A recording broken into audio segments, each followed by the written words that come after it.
In times of war, hospital ships were considered neutral and were granted immunity from attack. It was strictly forbidden to deliberately attack or capture these types of vessels. Unfortunately, naval mines don't discriminate. The Britannic and her crew learned this lesson the hard way when a German naval mine detonated against her hull on the morning of November 21st, 1916. On today's episode of Never Stop Learning, we will be taking a look at the history of the Britannic as well as her tragic end. When someone mentions the White Star Line or the Olympic-class vessels that they once produced, images of the Titanic instantly come to mind. But a lesser-known ship, a younger sister of the ill-fated Titanic, also had an amazing story to tell. Built by the renowned shipyard of Harland and Wolff, the HMHS Britannic was destined for a different path than her older sister. With the First World War casting a dark shadow over Europe and the Atlantic infested with enemy submarines, the Britannic sat abandoned and forgotten in the shipyards of Belfast. This was until February of 1915 when the Allied forces began to clash against the Ottoman Empire in present-day Turkey. This deadly stalemate left thousands of Allied soldiers sick and wounded in the Mediterranean. By October, the casualty evacuation figures were astronomical, reaching over 15,000 souls in a single month. Allied forces needed a way to evacuate the masses of wounded, and the answer was resting in the shipyard of Belfast. On November 13th, 1915, the Britannic was officially requisitioned as a hospital ship. With its conversion to a hospital ship, the Britannic underwent significant modifications. The ship was given a fresh coat of paint, a white hull highlighted by a green band 1.5 meters thick, which ran the length of the 882-foot-long ship. This line was broken by 3 massive red crosses. The funnels were also repainted yellow so that even the most trigger-happy U-boat captain wouldn't have any difficulties identifying the ship as a floating hospital. After dark, a line of green boxes were lit up, as well as 2 massive glowing red crosses on each side of the boat deck. So even at night, the Britannic's intentions were clear. Inside the ship, open spaces and public rooms were converted into wards to care for up to 3,309 wounded. Once the refit was complete, the ship needed a captain. This honor fell to Captain Charles Bartlett. By the 22nd of December 1915, the Britannic was ready to set sail on her maiden voyage. By 11 a.m., the ship pulled out of port and immediately dropped anchor. The ship might have been ready to go, but 200 Royal Army Medical Corps orderlies had still not arrived and wouldn't be due for another 12 hours. All the crew could do was wait. Shortly before midnight, the missing orderlies arrived on board, and within minutes, the anchor was raised and the belated maiden voyage commenced. Britannic's orders were to head to Mudros, an island off the coast of Greece, where she picked up over 4,000 wounded and returned them to England. With so many sick and wounded returning safely to British shores, there could be no denying that this mission had been a success. In total, the Britannic successfully completed 5 trips to the Mediterranean, rescuing thousands of wounded. On the afternoon of November 12, 1916, she set sail on her 6th trip, which would unfortunately also be her last. If you've enjoyed this episode so far, make sure to give us a like and subscribe to see everything else this channel has to offer. On the morning of November 21st, 1916, as the HMHS Britannic approached the Greek island of Key, disaster struck. Without warning, there was a loud explosion on the starboard side, vibrating the ship across her hull. The reaction on board for those who were having breakfast in the dining room was immediate. Doctors and nurses departed for their posts. Being such a large vessel, though, those further aft of the explosion assumed that the ship had hit a smaller vessel.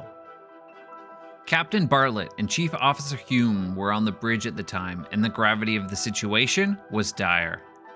The explosion had occurred on the starboard side between holds 2 and 3. The force of the explosion damaged the watertight bulkheads between hold 1 and the forepeak.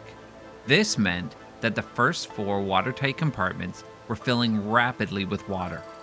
In addition, the fireman's tunnel that connected the fireman's quarters in the bow to boiler room number 6 was seriously damaged, and the water was flowing right into that boiler room.